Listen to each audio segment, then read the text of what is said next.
last time I saw him. Wrong. He wasn't that bad.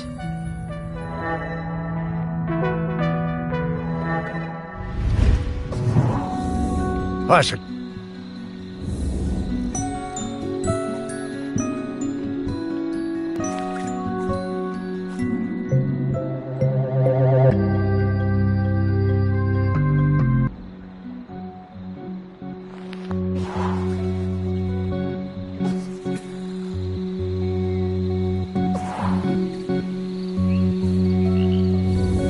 I'm getting...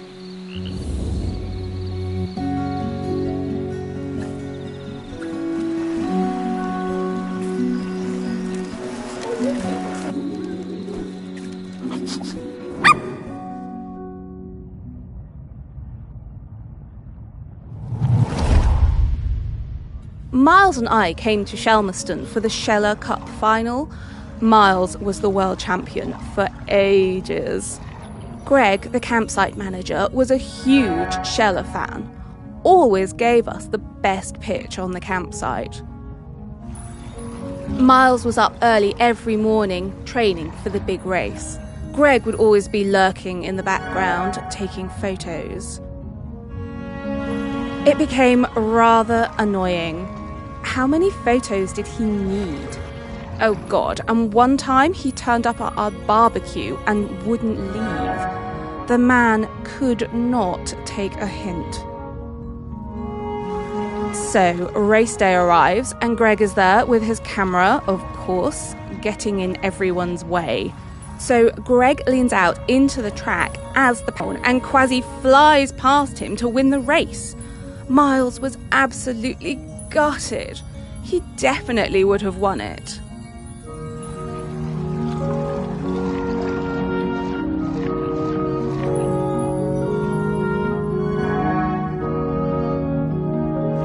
Later that night, all us Shellers were on our way back from the pub and we heard Greg outside his caravan, just sat by himself, crying. Miles, he was such a good sport, went over and spoke to him, invited him over to our camp for a drink. So then Greg came back and hung out with us, brought his camera and showed us all his Sheller race photos. You know, that guy was actually a pretty great photographer. By the end of the night, Miles had forgiven him. Miles was good like that. Shh.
My whole life I've dreamed of seeing a Jempson's sea owl. One day, I read the news that a guy on this little island called Shelmerston had discovered one. I had to see it.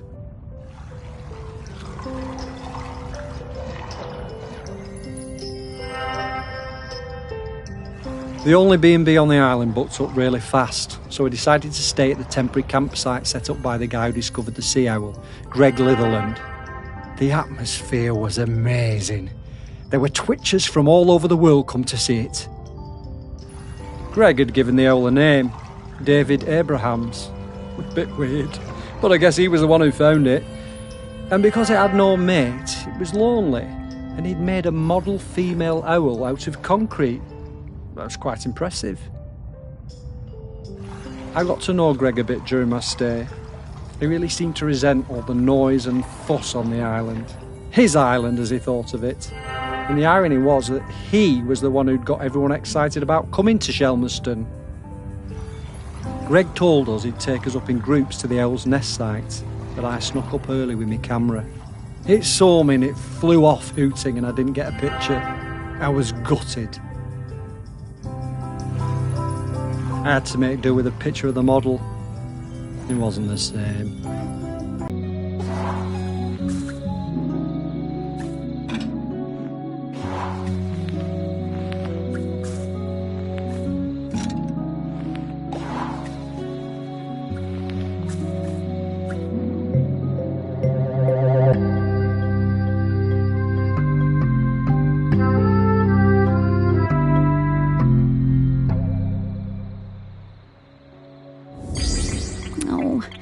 Poor old David Abrahams.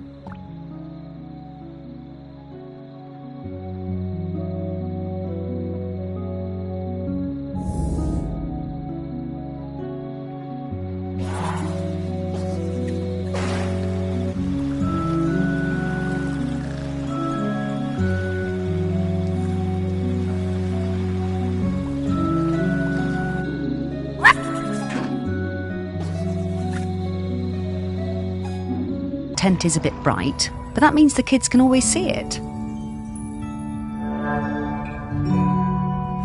Greg seemed angry about everything this year.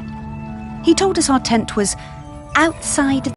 He was terrifying. We still sometimes get nightmares about it. I had to do something. When I saw Greg put the whistle down, I pinched it and took out the P. You know, the thing that makes the noise. I threw that pea somewhere Greg would never find it. You should have seen his face when he blew his whistle and nothing happened. Oil.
My best thing is throwing discs. I am really good. I like playing with Dan and Toddler. It's our favourite thing when we go camping on Shelmerston.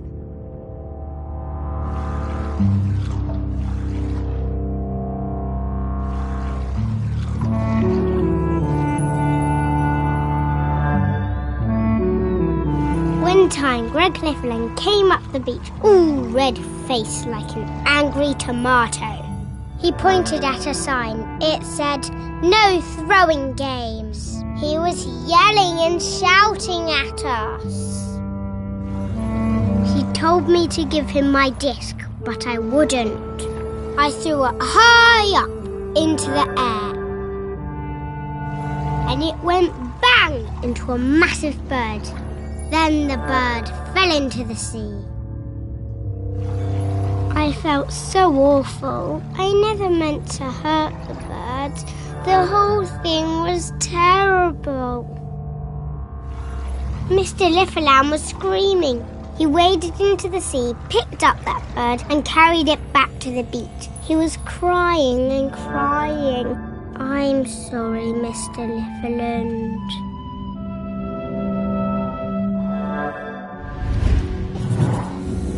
Oh.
Greg! Oh, hello.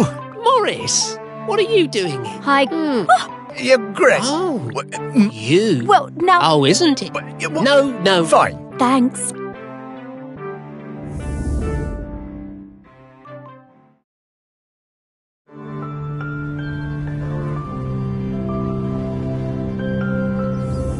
It's not looking... Don't- Please. Yes. Really? No. Hey, Well, Aggie? no time to. Well, So.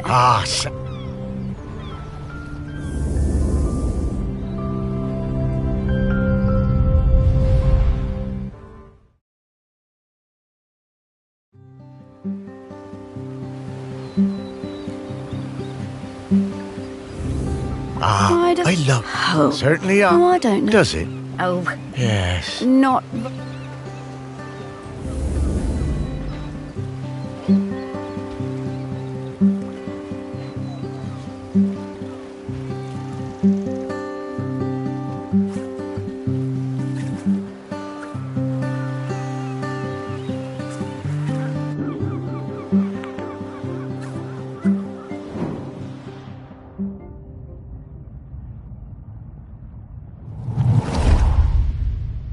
It was the 6th summer after I spawned that I went to my first Aggie's Day ceremony. You know, Aggie, the dry cider who saved the world from cracking in two. Standing up is hard at first. The weight is...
Anyway, I went up dry side for the ceremony, and that was where I first met Sam. It was so loud and hot out there, all that shell blowing. I was bored, and my body felt dry and heavy. I was too young, really. There were souvenir stores selling bracelets with little stones. Gold, they did. It wasn't until years later that I found out it was a tiny replica of the one Aggie died on. We became good friends. Sam helped a lot. They were always on my side. My pod, we were quite traditional, didn't like us working with the dry-siders, but Sam talked me into going for the job as a diver on the new harbour. If it wasn't for them, I don't think I'd have tried. That stone was my lucky charm. I took it with me when I went for the interview. Sam took me under their fin, invited me out to the Camel, and let me stay with them and Blythe on the ferry if it was a late one. And there were plenty of late ones. Karaoke nights are still my favourites. Every time I feel that lucky stone in my pocket, I think... I remember.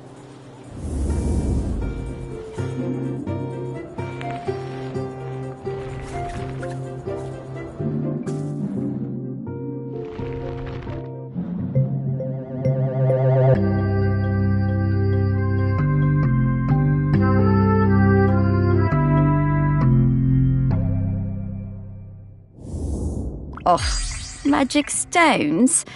I'm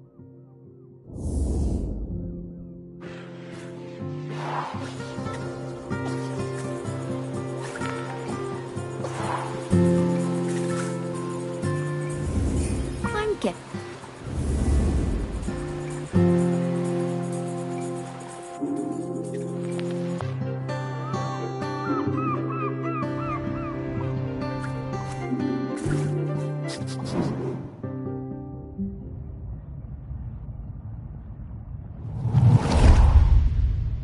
I first met Sam when I sailed the new ferry, the Queen of the Isles, into harbor. Of course, I'd heard of the fish folk, but I'd never met one. Sam was an amazing pilot, knew the waters better than any boatman. It was strange steering a course for someone actually in the water, but we never went wrong with Sam to guide us in. Next time I was in Chelmerston, we went for a drink at the Camel. I'm more into bats than beer, but Sam was intriguing, and the atmosphere in there was great. Like a warm nest. Great band, too. Awesome sousaphone player. I think we got on because we were both a little bit on the outside of things. Sam invited me over for toast and hot chocolate. Honestly, hot chocolate doesn't do it for me. But the toast, that multi-seed bread. Sam made the best toast. I told Sam that next to a good cuttlefish bone, that it was my favorite snack.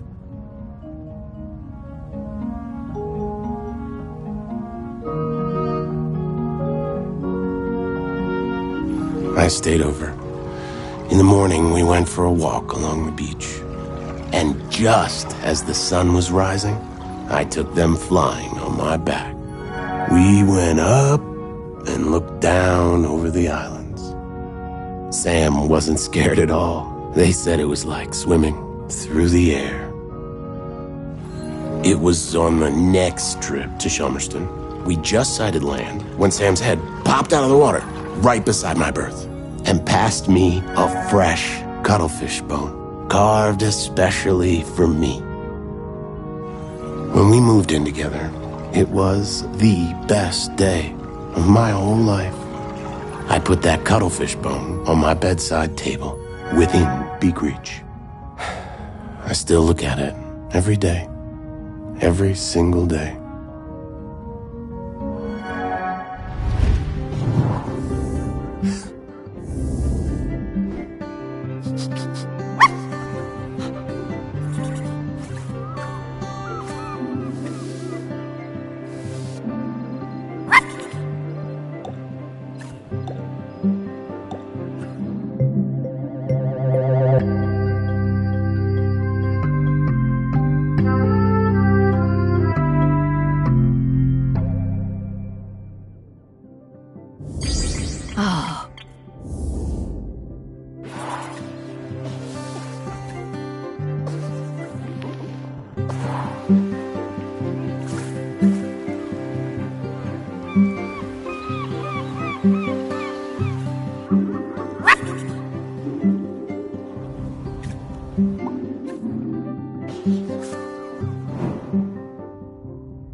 I saw Morlo's slit from jaw to belly, more blood than you could imagine.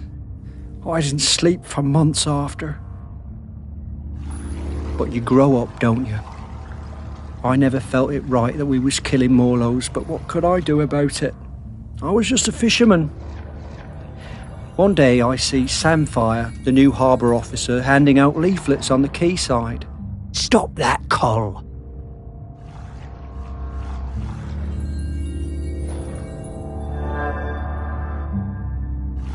I went along to that first meeting at the campsite.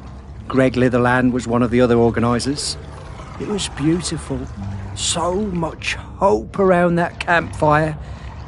When I spoke about the pain of the Morlo, it really felt like the young uns were listening. Me, Sam and Greg held regular events to raise funds for badges and patches. I was proud to wear mine on me best Gansey. There was quite a rift between us and the old guard. They felt the ban was an attack on our ways.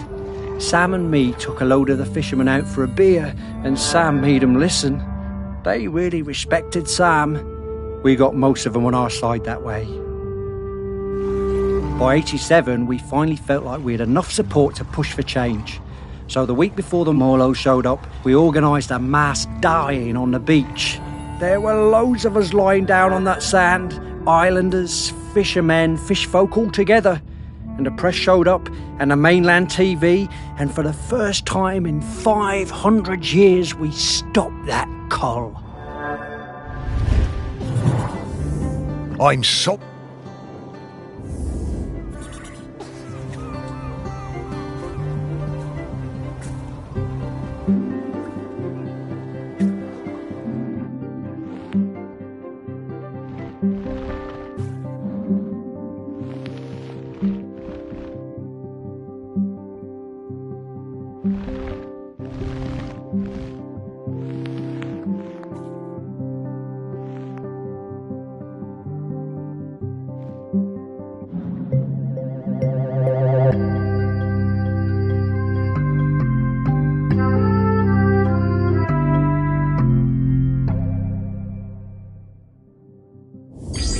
Oh.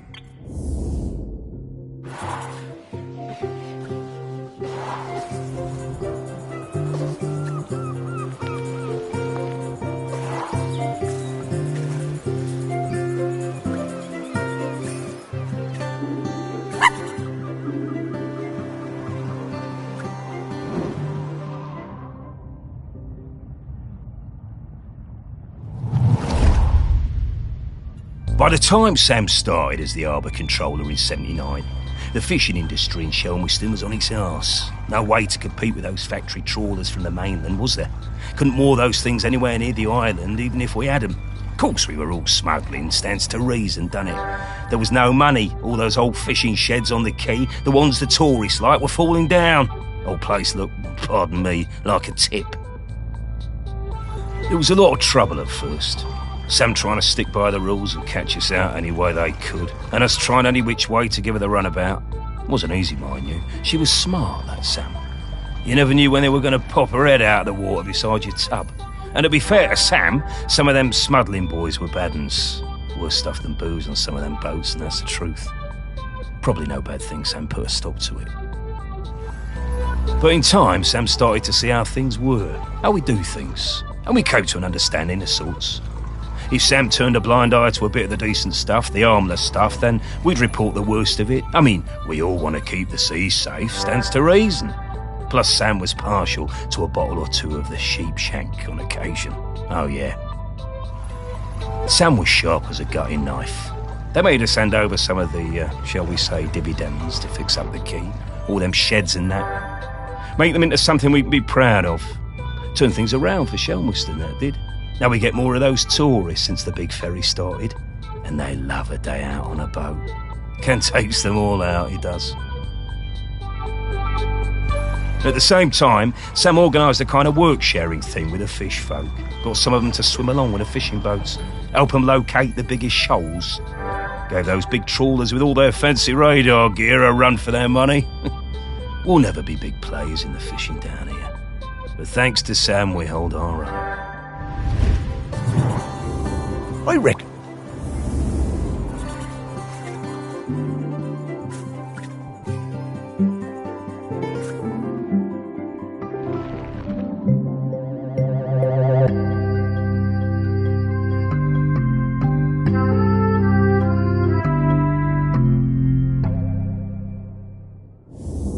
That.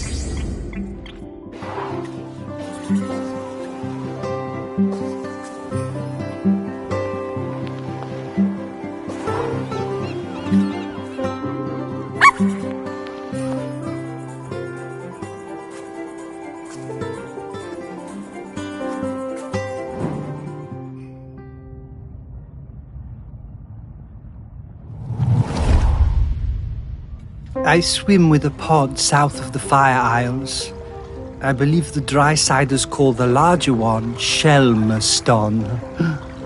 It's where the ceremony happens for the dry-sider who stopped the world from cracking. That's where I first heard talk of toast, and where I met the friend called Samfire.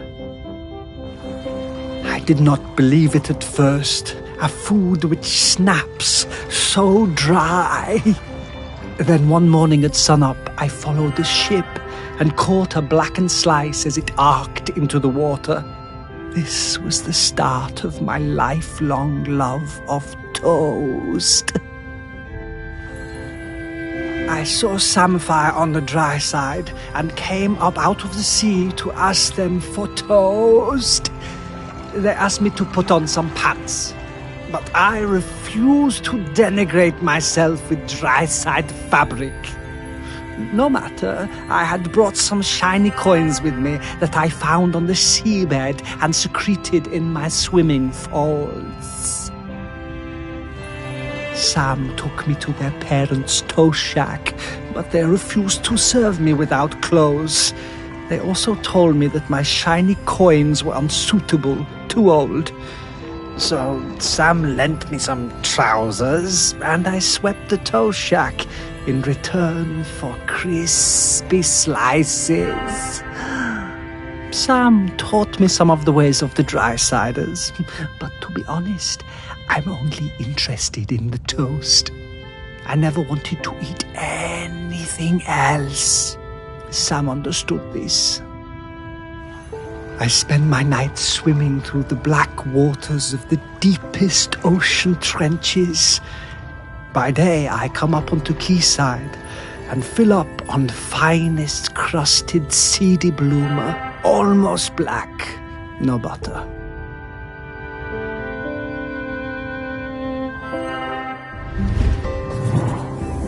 Oh.